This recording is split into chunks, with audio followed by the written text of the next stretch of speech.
Hello everyone, welcome to a online solution. आज जो मैं आपके लिए सवाल लाया हूँ बहुत ही इंपोर्टेंट, आपको 2 नंबर तो दिला के ही रखेगा। विर्त से 1 नंबर वाला प्रश्न और 2 नंबर वाला प्रश्न, खास करके 1 नंबर वाला प्रश्न में ज्यादा करके आता है, या तो 2 नंबर में भी आ सकता है। ठीक है, ये विर्त से रिलेटेड है और बहुत ही आसान सवाल है। आपको बस सिर्फ समझने की जरूरत है, थोड़ा सा दिमाग लगाने की जरूरत है।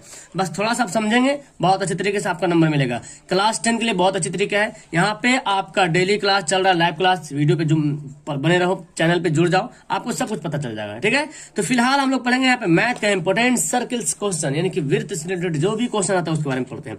तो विर्त के बारे में बहुत अच्छी तरीके से आप अवगत हैं, इसको जानते हैं बहुत अच्छी तरीके से। ठीक है, सबसे पहला सवाल 1 बाय 1 करते हैं और इसमें टोटल 20 या 21 क्वेश्चन है। ठीक है, और इसमें से आपको बहुत हेल्प मिलने वाली है आपके एग्जाम के लिए। इससे विर्त से लेकर आपका कोई भी डाउट रहेगा सब क्लियर हो जाएगा। ठीक है, इसके अलावा भी कुछ रहेगा तो आप मुझे कमेंट कीजिएगा। फिलहाल मैं अपने तरफ से पूरी कोशिश किया हूं, तो चलिए वीडियो को शुरू से लेकर आखिर तक देखिए, मैं यहाँ पे बताता हूँ। सबसे पहला सवाल यहाँ पे है, विर्त की कोई स्पर्श रेखा इसे खाली जगह कितने बिंदु पर स्पर्श प्रतिच्छेद करती है। अब यहाँ पे देखो, अब आपको समझना पड़ेगा स्पर्श रेखा होता क्या। मैं यहाँ पे रफली बताता हूँ। ठीक है, ये देखिए एक विर्त है, दिख रहा आपको, ये विर्त है। अब विर्त स्पर्श रेखा बोले तो विर्त की किसी एक बिंदु से टच होकर जाएगा ना, उसको बोलते हैं क्या, स्पर्श रेखा। विर्त के किसी एक बिंदु से टच होकर जाएगा उसको क्या बोलेंगे, स्पर्श रेखा बोलेंगे। तो एक बिंदु को प्रतिच्छेद, क्या बोल रहा, किसी विर्त की कोई स्पर्श रेखा इसे कितने बिंदु पर प्रतिच्छेद करेगी। स्पर्श रेखा जब भी स्पर्श रेखा होगा तो केवल जो विर्त है उसके केवल एक ही बिंदु पर प्रतिच्छेद करेगी। कितना बिंदु पर, केवल एक बिंदु पर, यानी कि यहाँ पे भराएगा क्या, एक, केवल एक बिंदु पर प्रतिच्छेद करते हैं। क्लियर है, इसका आंसर आप मुझे कमेंट करते जाए और मुझे ये भी बताएंगे लास्ट टाइम कि आपको ये सब पता था ना, तो कितना क्वेश्चन पता था ये भी बताएंगे। चलो दूसरा सवाल यहाँ पे देखते हैं। दूसरा सवाल क्या बोलता है, किसी विर्त को अधिकतम, ठीक है, किसी विर्त को अधिकतम खाली जगह समांतर स्पर्श रेखाएं हो सकती हैं, यानी कि किसी विर्त में कितनी जो है अधिकतम समांतर रेखाएं हो सकती हैं। तो किसी विर्त में अधिकतम 2 समांतर रेखाएं हो सकती है। कितनी हो सकती है, 2। तो यहाँ पे क्या फिल करेंगे, यहाँ पे हम लिख देंगे 2। किसी विर्त में अधिकतम जो है 2 समांतर रेखा। अब कैसे होता है ये देखिए, कोई विर्त है, मैं यहाँ पे बताता चाहता हूँ, यहाँ पे कोई विर्त है, इसमें अधिकतम जो समांतर रेखाएं होंगी, जैसे कि एक यहां से जाएगी, समांतर स्पर्श रेखाएं, तो एक इधर से गई है और एक इधर से गई है। तो किसी विर्त में जो है अधिकतम ज्यादा से ज्यादा 2 ही समांतर स्पर्श रेखाएं खींची जा सकती हैं, 2 से ज्यादा नहीं खींची जा सकती। ठीक है, क्लियर है। तो किसी विर्त को अधिकतम 2 समांतर स्पर्श रेखाएं हो सकती है। क्लियर है, चलिए अगला सवाल पढ़ते हैं। यहां सवाल देखिए क्या बोलता है, किसी विर्त को 2 बिंदुओं पर प्रतिच्छेद करने वाली रेखा को क्या कहते हैं। ठीक है, किसी विर्त के 2 बिंदुओं पे, जब भी विर्त वाला सवाल आता है तो पहले फिगर सोचिए कैसे बनाएंगे। किसी विर्त, तो कोई विर्त बना दिए, 2 बिंदुओं को, यहाँ पे जो था इसे केवल एक बिंदु को प्रतिच्छेद कर रहा था, केवल एक बिंदु को। अब यहाँ बोला किसी विर्त के 2 बिंदु को, तो कहीं ना कहीं 2 बिंदु बन जाएगा, है ना। मान लेते एक यहाँ एक यहाँ, जब भी करेगा ऐसे देखो, किसी विर्त के 2 बिंदुओं को प्रतिच्छेद करने वाली स्पर्श रेखा क्या कहती है। तो देखो एक बिंदु यहाँ है, एक बिंदु यहाँ, अगर एक बिंदु पे प्रतिच्छेद करता तो वो ना क्या कहलाता, स्पर्श रेखा कहलाता। लेकिन यहाँ पे क्या बोला, 2 बिंदुओं को प्रतिच्छेद कर रही, तो इसको बोलेंगे छेदक रेखा। क्या बोलेंगे, छेदक रेखा। क्या फिल हो जाएगा यहाँ पे, छेदक रेखा। क्या बोलेंगे इसको, छेदक रेखा। ये जो रेखा है, इस रेखा को स्पर्श रेखा नहीं बल्कि छेदक रेखा बोलेंगे। स्पर्श रेखा इसको बोलेंगे जो केवल एक बिंदु को टच करती है, केवल एक बिंदु को प्रतिच्छेद करती है। समझ में आ रहा। चलिए अगला सवाल देखते हैं। वह रेखा जो त्रिज्या के छोर बिंदु से होकर जाती है और इस पर खाली जगह विर्त की स्पर्श रेखा होती है। अभी मैं बता दूं, विर्त की स्पर्श रेखा किसको बोलेंगे, विर्त की स्पर्श रेखा किसको बोलेंगे, जो त्रिज्या के छोर बिंदु से होकर जाती है। ये समझे, ये विर्त है, यहाँ पे जो त्रिज्या ये बना, ये त्रिज्या जो बनी है ये ना, ये वाला, तो ये जो त्रिज्या जो एक मान लें कि विर्त है और इसके त्रिज्या यहाँ पे है। ठीक है, तो इसके त्रिज्या का जो छोर बिंदु है ना, यहाँ से गई क्या, स्पर्श रेखा। वही बोल रहा, वह रेखा, इस जो रेखा है जो त्रिज्या के छोर बिंदु से होकर जाती है, त्रिज्या ही है, इसका छोर बिंदु यहाँ पे, इस बिंदु से होकर जा रही है, तो इस पे क्या होगी, इस पे हो जाएगी लंब। क्या हो जाएगी, इस पर जो है लंब होती है। क्या होती है, लंब होती है। और वृत्त की स्पर्श रेखाएं होती है, और यही जो इस रेखा को क्या बोलते हैं, स्पर्श रेखा भी कहते हैं। क्लियर है, समझ में आ रहा है। इसी तरह आपका सवाल भी देखने को मिलता है कि जैसे एक वृत्त है, किसी बाहरी बिंदु से स्पर्श रेखा खींची जाती है, तो आपको निकालने के लिए बोलता है ना, यहाँ पे एक, यहाँ पे देखो इस तरह से रहता है, और यहाँ पे क्या रहता है, लंब, क्योंकि ये स्पर्श रेखा त्रिज्या पे क्या होती है, लंब होती है। यहाँ से पता क्या चल रहा कि स्पर्श रेखा जब भी रहेगा तो त्रिज्या पे लंब रहेगा, समकोण रहेगा, 90 डिग्री का कोण बनाएगा, यहाँ पे बनाता है कोण। ठीक है, चलिए अगला सवाल पढ़ते हैं। अगला सवाल क्या बोलता है, किसी बाह्य बिंदु से वृत्त पर खींची गई स्पर्श रेखाओं की लंबाई क्या होगी। देखिए अभी मैं बता रहा था और अभी यहाँ पे फिर आ गया, यहाँ पे वही बात आ गई। किसी बाह्य बिंदु से, है ना, किसी बाह्य बिंदु से, बाह्य बिंदु मतलब क्या समझे, बाहरी बिंदु, कोई वृत्त बना लिए, किसी बाह्य बिंदु से, कोई बाहर में कहीं पे बिंदु ले लेते, मान लीजिए यहाँ पे बिंदु ले लिए। अब इस पर जो स्पर्श रेखाएं खींचेगी, इस बिंदु से जो स्पर्श रेखाएं खींची जाएगी, ठीक है, इस बिंदु से जो स्पर्श रेखाएं खींची गई है, इनकी लंबाई क्या होगी, इसकी लंबाई जो होगी, मान लीजिए कि यहाँ बिंदु एक, यहाँ बिंदु पे टच कर रही है, ये मान लो कि हमारा ओ जो है ये वृत्त है। ठीक है, तो किसी बाह्य बिंदु से खींची गई स्पर्श रेखाओं की लंबाई क्या होगी, कि समान होगी, क्या होगी, आपस में समान होती है। तो हम क्या लिखेंगे यहाँ पे, समान या बराबर होती है, यहाँ पे लिख सकते हैं, क्या लिख सकते हैं, बराबर होती है। क्लियर है। और आपको सवाल भी आता है कि इस तरह देता है और बोलता है कि यदि एपी का लंबाई 8 सेंटीमीटर तो बीपी निकाले, तो आप बना लीजिएगा, जब ये 8 है तो ये भी 8 है, क्यों, क्योंकि बाहरी बिंदु से वृत्त पर खींची गई स्पर्श रेखाओं की लंबाई समान होती है, और बाहरी बिंदु से केवल 2 ही स्पर्श रेखाएं खींची जा सकती है। देख रहे हैं यहाँ पे 3 नहीं खींचा गया, 2 ही खींचा गया। आगे सवाल भी मिलने वाला है, 1 नंबर फायदा हो जाएगा आपका। चलिए अगला सवाल पढ़ते हैं। किसी वृत्त के एक बिंदु पर वृत्त की कितनी स्पर्श रेखाएं खींची जा सकती है। बहुत ही ध्यान से समझने वाली बात है यहाँ पे। किसी वृत्त के एक बिंदु पर, किसी वृत्त के एक बिंदु पर कितनी स्पर्श रेखाएं खींची जा सकती है। तो किसी वृत्त के एक बिंदु कहीं पे एक बिंदु ले लिया मैंने, इस एक बिंदु से कितनी स्पर्श रेखाएं खींची जा सकती है, केवल एक, सिर्फ एक बिंदु स्पर्श रेखाएं खींची जा सकती है, केवल एक स्पर्श रेखाएं खींचे जा सकते। समझ में आ रहा ना। किसी वृत्त, देखो यहाँ पे ये पॉइंट समझो, एक बिंदु जो दे दिया ना, एक बिंदु, केवल एक बिंदु भी बोल रहा। किसी वृत्त के एक बिंदु पर कितनी स्पर्श रेखाएं खींची जा सकती है, तो किसी वृत्त के एक बिंदु पर केवल एक स्पर्श रेखाएं खींची जा सकती है। एकदम ध्यान समझिएगा, ठीक है। अगला देखिए क्या बोलता है, किसी वृत्त पर कितनी स्पर्श रेखाएं खींची जा सकती है। अब यहाँ पे डायरेक्ट बोल दिया, यहाँ पे नहीं बोला किसी वृत्त के एक बिंदु पे नहीं बोल रहा, सिर्फ बोला किसी वृत्त पर कितनी स्पर्श रेखाएं खींची जा सकती है। यानी कि बिंदु जितना भी हो पता नहीं है, मतलब एक वृत्त बनी हुई यहाँ पे, और इस पर जो स्पर्श रेखाएं खींचना है, ये नहीं बोला किसी वृत्त पर कितनी स्पर्श रेखाएं खींची जा सकती है, ये बोला जा रहा। लेकिन ये नहीं बोला किसी वृत्त पर एक बिंदु पर कितनी स्पर्श रेखाएं खींची जा सकती है। इससे पहले क्या था, किसी वृत्त के एक बिंदु, तो एक बिंदु से केवल एक, और अगर एक ना बोले, सिर्फ ऐसे ही बोले किसी वृत्त पर कितनी स्पर्श रेखाएं खींची जा सकती है, तो देखो हमको जैसे मर्जी ऐसे खींच सकते हैं स्पर्श रेखाएं, ऐसे भी खींच सकते हैं, ऐसे भी खींच सकते हैं, ऐसे भी खींच सकते हैं, है ना जी, जैसे मर्जी ऐसे खींच सकते हैं स्पर्श रेखाएं। ठीक है, सिर्फ अंदर ना जाए ऐसे। तो कितना हो गया, इसको गिन सकते हैं आप, गिन सकते हैं इसको, कभी नहीं गिन सकते हैं। अनंत बोलते, क्या बोलते हैं इसको, अनंत, जितना मर्जी उतना खींच सकते हैं। इसको बोले अनगिनत या अनंत, अनंत या तो अनेक बोल सकते हैं, अनेक। कितनी स्पर्श रेखाएं खींची जा सकती है, अनेक स्पर्श रेखाएं खींची जा सकती है। ये सवाल आपके एग्जाम में आता है, इसलिए समझने की बात है।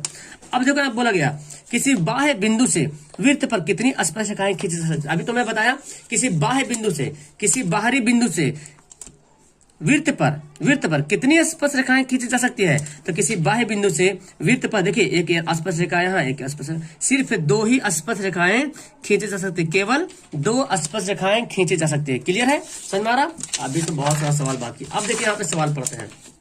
चलिए, इस वृत्त से कोई डाउट नहीं रहेगा, सब खत्म हो जाएगा। किसी त्रिभुज की तीनों भुजाओं को अंतः स्पर्श करने वाली वृत्त को क्या कहते हैं। अब हमको कोई त्रिभुज बनाना पड़ेगा आपके लिए। चलिए कोई त्रिभुज बनाते हैं। किसी त्रिभुज के तीनों भुजाओं को क्या बोलता है, किसी त्रिभुज की तीनों भुजाओं को अंतः स्पर्श, मतलब अंदर से स्पर्श कर रहा, और उस वृत्त को क्या कहते हैं। यानी कि एक त्रिभुज के अंदर जो एक ऐसा वृत्त बन गया है जो तीनों भुजाओं को क्या कर रहा, देखो टेढ़ा वगैरह बन रहा होगा, तो मान लेना कि ये वृत्त है। ठीक है, आप तो हमसे अच्छे बनाएंगे। ये वृत्त बन गया, देखो। तो इस वृत्त का नाम क्या है, इस वृत्त का नाम क्या है, आप कमेंट करेंगे इस वृत्त का नाम क्या है। इस वृत्त का नाम अंतः वृत्त। क्या नाम है, अंतः वृत्त।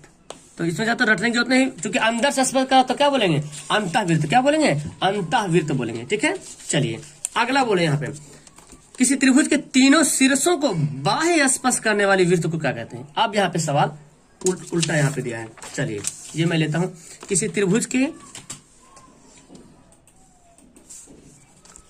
तीनों शीर्षों को बाह्य स्पर्श करने, बाहर तीनों शीर्ष देख रहे हैं ना, यहाँ तीनों शीर्ष देख रहे हैं, इसको बाहर से स्पर्श करने वाले। तो ऐसे तो नहीं बन पाएगा, मैं पहले वृत्त बना लेता हूँ। और यहाँ इसके अंदर बनाते हैं त्रिभुज। देखिए अब समझ में आ रहा, किसी त्रिभुज हो गया। अब किसी त्रिभुज के शीर्ष पे देखो, यहाँ स्पर्श कर रहा है, यहाँ भी स्पर्श कर रहा है, यहाँ भी स्पर्श कर रहा। तो इस वृत्त को क्या बोलेंगे? इस वृत्त को बोलेंगे परिवृत्त। क्या बोलेंगे? परिवृत्त। हाँ, बाह्य वृत्त नहीं बोलना है, परिवृत्त। क्या बोलना है? ऐसा नहीं कि अंतःवृत्त तो हो गया, तो बाह्य वृत्त नहीं, उसको बोलेंगे परिवृत्त। क्लियर है? ओके, चलिए समझ में आ गया। किसी त्रिभुज के तीनों शीर्षों को बाहर से स्पर्श करने वाली वृत्त को बोलेंगे परिवृत्त। चलिए अब यहाँ पे देखिए, संकेंद्री वाला आ गया यहाँ पे, और स्पर्श रेखाएं, उभयनिष्ठ स्पर्श रेखाएं। इसको ध्यान से समझिएगा आप, ठीक है? ध्यान से एकदम समझने की जरूरत है। चलिए कमेंट पे ध्यान मत दे, देखिए इसको तो मैं यहीं पे बना दूंगा। दो संकेंद्रीय वृत्तों की त्रिज्या कितनी उभयनिष्ठ स्पर्श रेखाएं होती है? दो संकेंद्रीय वृत्तों की कितनी उभयनिष्ठ स्पर्श रेखाएं होती है? तो पहले समझना पड़ेगा संकेंद्रीय मतलब क्या होता है। संकेंद्रीय मतलब दोनों वृत्त का केंद्र वही हो, उसको बोलते हैं संकेंद्रीय। मान लीजिए एक केंद्र यहाँ पे, एक वृत्त यहाँ पे बना है, और एक वृत्त जो है यहाँ पे, ठीक है? अब यहाँ पे बताओ, ये दोनों बना हुआ है, एक वृत्त यहाँ पे, दोनों का केंद्र यही है, इसको बोलते हैं संकेंद्रीय वृत्त। तो बोला दो संकेंद्रीय वृत्तों की कितनी उभयनिष्ठ स्पर्श रेखा है? उभयनिष्ठ का मतलब होता है कॉमन। क्या होता है? कॉमन। बोलते हैं कॉमन है ये मतलब दोनों में आ रहा। तो यहाँ पे कोई स्पर्श रेखाएं खींची जा सकती है जो दोनों में हो सकती है? हो ही नहीं सकती, एक भी नहीं, है ना? एक भी नहीं, एक भी उभयनिष्ठ स्पर्श रेखाएं नहीं खींची जा सकती इससे। क्लियर है? समझ में आ रहा आपको? एक भी उभयनिष्ठ स्पर्श रेखाएं नहीं खींची जा सकती है। चलिए अगला पढ़ते हैं। दो अप्रतिच्छेदी वृत्तों की कितनी उभयनिष्ठ स्पर्श रेखाएं होती है? इसको ही बोल सकते हैं हम अप्रतिच्छेदी वृत्त, क्योंकि अंदर से तो प्रतिच्छेद कर रहा, लेकिन इसको चाहे तो यहाँ पे ये नहीं बोला कि संकेंद्रीय बोल रहा, तो हम ऐसे ही बना सकते हैं कि मान लें एक वृत्त है ऐसे, और एक वृत्त मान लें यहाँ पे, तो एक बड़ी वाली वृत्त है, इसका जो केंद्र होगा यहाँ पे होगा, और जो छोटी वाली वृत्त इसका केंद्र कहाँ पे? यहाँ पे होगा। तो क्या हो रहा? अंतः जो अप्रतिच्छेदी मतलब प्रतिच्छेद नहीं कर रहा, टच नहीं कर रहा, तो अंतः अप्रतिच्छेदी वृत्तों की कितनी उभयनिष्ठ स्पर्श रेखाएं? यहाँ पे उभयनिष्ठ स्पर्श रेखाएं खींच सकते क्या? अगर आप यहाँ से स्पर्श रेखाएं खींचेंगे तो इसमें तो आएगा नहीं। उभयनिष्ठ मतलब दोनों में आना चाहिए। अगर यहाँ पे देखो, अगर यहाँ से स्पर्श रेखा खींचते आप, तो इसमें तो इस वृत्त में तो हो नहीं रहा टच, इसलिए एक भी नहीं, इसमें भी तो नहीं होगा चूंकि ये प्रतिच्छेद करना रहा, तो इसका भी होगा एक भी नहीं। क्या होगा? एक भी नहीं। क्या होगा? एक भी नहीं। 13 नंबर सवाल है, दो अंतः स्पर्श करने वाले वृत्तों की कितनी उभयनिष्ठ स्पर्श रेखाएं होंगी? दो अंतः स्पर्श करने वाले, अंदर से स्पर्श करने वाले कितनी उभयनिष्ठ स्पर्श रेखाएं होंगी? यानी कि एक वृत्त है यहाँ पे, एक वृत्त यहाँ पे है, ओके, और अंतः मतलब अंदर से स्पर्श करेगा। कहां से करेगा? अंदर से। यानी कि यहाँ पे देखो टच किया ना, ये बिंदु पे टच किया ना, ओके। तो बोल रहा कि दो अंतः स्पर्श, देखो अंदर से स्पर्श करा, ये बड़ी वाली वृत्त है, इसके अंदर से देखो ये वृत्त स्पर्श किया, तो अंतः स्पर्श करने वाली वृत्तों की कितनी उभयनिष्ठ स्पर्श रेखाएं होंगी? उभयनिष्ठ मतलब कॉमन। तो यहाँ तो एक बिंदु पे तो स्पर्श कर रहा, स्पर्श जब भी होता है तो एक बिंदु से होता है, और एक बिंदु से हम तो स्पर्श रेखाएं भी खींची जा सकती है, केवल एक, है ना? एक स्पर्श रेखाएं जो है खींच सकते हैं। कितनी स्पर्श रेखाएं खींच सकते हैं? केवल एक। कब? जब अंदर से स्पर्श करेगा तब, जब अंदर से स्पर्श करेगा तब, ठीक है। चलो 14 नंबर सवाल पढ़ते हैं। दो प्रतिच्छेदी वृत्तों की कितनी उभयनिष्ठ स्पर्श रेखाएं होंगी? प्रतिच्छेदी मतलब आपस में प्रतिच्छेद कर रहा, ठीक है। तो एक वृत्त यहाँ पे बना लिया और दूसरा वृत्त यहाँ पे बना लिया, देखिए हो गया दो प्रतिच्छेदी वृत्त। अब बोला कि दो प्रतिच्छेदी वृत्तों की कितनी उभयनिष्ठ स्पर्श रेखाएं होती है? ओके, तो यहाँ बोला जा रहा दो प्रतिच्छेदी वृत्तों की, तो प्रतिच्छेद हो रहा है वृत्त, एक दूसरे को वृत्त क्या कर रहा? प्रतिच्छेद कर रहा। देख रहे हैं, एक यहाँ पे काट रहा है, एक यहाँ पे काट रहा, दो बिंदु पे काट रहा है, तो दो प्रतिच्छेदी वृत्तों की, ओके, तो बोला क्या जा रहा? दो प्रतिच्छेदी वृत्तों की कितनी उभयनिष्ठ स्पर्श रेखाएं होंगी? तो यहाँ पे एक देखो, एक स्पर्श रेखा हम यहाँ से खींच सकते हैं, देखो उभयनिष्ठ मतलब दोनों में मैच करा, दोनों में आ रहा स्पर्श रेखा, एक स्पर्श रेखा हम यहाँ भी खींच सकते हैं, हुआ ना?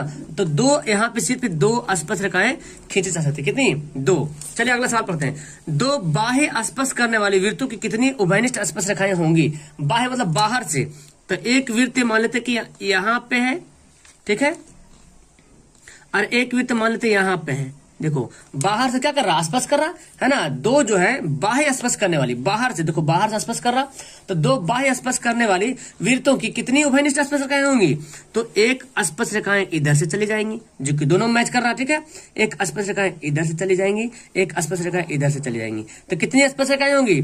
एक, 2 3, कितनी हो गई 3, 3 स्पर्श रेखाएं खींची जा सकती है। ठीक है, चलिए अगला सवाल पढ़ते हैं 16 नंबर सवाल। 16 नंबर सवाल यहाँ पे बोला जा रहा कि दो बाह्य अप्रतिच्छेदी वृत्तों की कितनी स्पर्श रेखाएं होंगी। समझने की बात है यहाँ पे, बाह्य मतलब बाहरी, अप्रतिच्छेदी मतलब जो प्रतिच्छेद नहीं करता है। तो एक वृत्त देखो यहाँ पे बना लेते हैं और एक वृत्त यहाँ बना लेते हैं, स्पर्श नहीं कर रहा है ना, प्रतिच्छेद भी नहीं कर रहा। दो बाह्य अस्पर्श बोल सकते हैं इसको, या अप्रतिच्छेदी बोल सकते हैं। तो दो बाह्य अप्रतिच्छेदी वृत्त हो गया। ठीक है, मान लेते 2 वृत्त है। अब इसमें उभयनिष्ठ स्पर्श रेखाएं कितनी होगी, तो देखो एक तो स्पर्श रेखा हमको यहाँ से चला जाएंगे, एक स्पर्श रेखा यहाँ से चली जाएंगी, देखो 2 हो गया। अब क्या होगा, एक स्पर्श रेखा देखो इधर से हो गया ना 3, और एक स्पर्श रेखा इधर से, कितनी स्पर्श रेखाएं होंगी, देखो 1 2 3 4 यहाँ पे जो है उभयनिष्ठ स्पर्श रेखाएं होंगी। अब उभयनिष्ठ स्पर्श रेखा में आपको कोई दिक्कत नहीं होने वाला। ठीक है, अगले पर होते हैं। यदि 2 वृत्त संकेंद्रीय हो तो उनके केंद्रों के बीच की दूरी क्या होगी। अब 2 वृत्त, एक वृत्त यहाँ पे है और एक वृत्त यहाँ पे है, दोनों का केंद्र क्या, संकेंद्रीय मतलब दोनों का केंद्र बराबर है। तो 2 वृत्त संकेंद्रीय हो गया तो उनके केंद्रों के बीच की दूरी, अब ये बड़ी वाली वृत्त का भी यही केंद्र है, छोटी वाली वृत्त का यही केंद्र है, तो इस केंद्र के बीच की दूरी क्या होगी, 0 हो जाएगी, 0 होगी। क्योंकि यहाँ पे तो कुछ दूरी है ही नहीं, कोई डिस्टेंस तो है ही नहीं, है कोई डिस्टेंस, बोलिए। 2 बड़ी वृत्त है, एक बड़ी वृत्त एक छोटी वृत्त है, और दोनों का केंद्र यही है। तो दूरी कहाँ से, केंद्रों के बीच की दूरी मतलब छोटी वाली केंद्र की और बड़ी वाले केंद्र के बीच की दूरी क्या है, चूंकि सेम है, 0 है, 0 है, इसका दूरी तो है ही नहीं है। अगला बोलता है 2 बाह्य स्पर्श करने वाली, बाहर से स्पर्श करने वाली वृत्तों के केंद्रों की बीच की दूरी। अब यहाँ पे समझिए, देखिए एक वृत्त यहाँ पे है, बाह्य स्पर्श करने वाली, एक वृत्त यहाँ पे है। ठीक है, अब स्पर्श कर रहा बाहर, 2 बाह्य स्पर्श करने वाली वृत्तों के केंद्रों के बीच की दूरी। तो एक वृत्त का केंद्र यहाँ पे है, एक वृत्त का केंद्र यहाँ पे है। ठीक है, अब इसके बीच की दूरी क्या होगी, तो इस वृत्त की त्रिज्या और इस वृत्त की त्रिज्या इन होगी ना, दोनों वृत्तों की त्रिज्याओं का योग होगा। क्या होगा, दोनों वृत्तों की त्रिज्याओं का योग, दोनों वृत्तों की त्रिज्याओं का योग। क्या लिखेंगे, दोनों वृत्तों की त्रिज्याओं का योग, जोड़, दोनों वृत्तों की त्रिज्या को जोड़ दीजिएगा तो ये केंद्र और ये केंद्र दोनों की दूरी निकल जाएगा, 2 वृत्त के दूरी, केंद्रों की दूरी निकल जाएगा। अगला बोलता है कि 2 अंतः स्पर्श करने वाली वृत्तों के केंद्रों के बीच की दूरी, अंदर से जो स्पर्श कर रहा, जो अंतः स्पर्श करने वाली, तो एक वृत्त मान लेते यहाँ पे है और इसी के अंदर जो है स्पर्श कर लीजिए, हो गया। अब इन्हें बोल रहा है संकेंद्रीय, ये बड़ी वाली वृत्त का केंद्र यहाँ पे है और छोटी वाली जो वृत्त है इसका केंद्र मान लेते यहाँ पे है। अब क्या होगा, ये छोटी वाली वृत्त का केंद्र यहाँ पे है, बड़ी वाली वृत्त का केंद्र यहाँ पे है, तो इन दोनों केंद्रों के बीच की दूरी क्या होगा। तो आप बोलेंगे सर बड़ी वाली वृत्त में से छोटी वाली वृत्त घटा दीजिए। बड़ी वाली वृत्त की त्रिज्या में देखो यहाँ से यहाँ तक बड़ी वाली वृत्त की त्रिज्या आएगी, यहाँ से यहाँ तक आएगी।